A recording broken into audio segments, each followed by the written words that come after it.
একটা হতাশা এবং একটা সাকসেসফুল গল্প পড়ে। যারা ঈদে কখনো ছুটি পান না, তারা ভাবেন তো তারা যদি চাকরি করতেন কী করতেন? না সরি, যারা চাকরি করেন তারা কি করেন?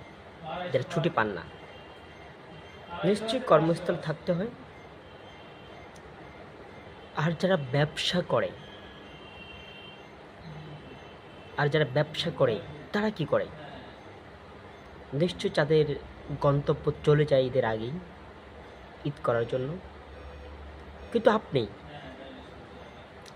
অনেক পড়াশুনো করলেন, চাকরির পিছে পিছে ঘুরতে ঘুরতে পায়ের পাতা ক্ষয় করে ফেললেন, কোনো রকমে একটা চাকরি পেলেন, পাওয়ার পর কি হলো?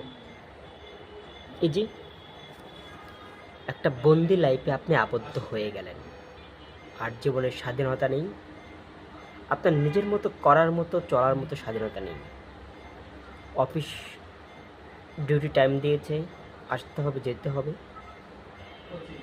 আপনার আমাকে করতে বলবে ডিউটি, যখন তখন করতে হবে। আপনার জীবনটা এখানেই শেষ।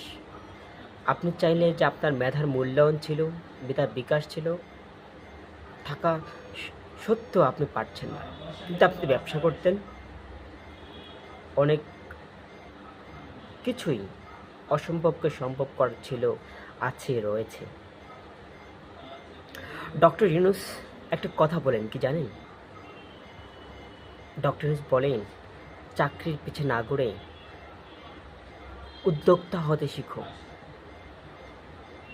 পুরো সমাজটাই বদলে যাবে।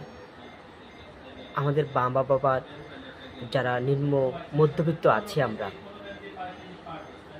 তাদের জীবনটাই গ্যারা কলে বন্দি।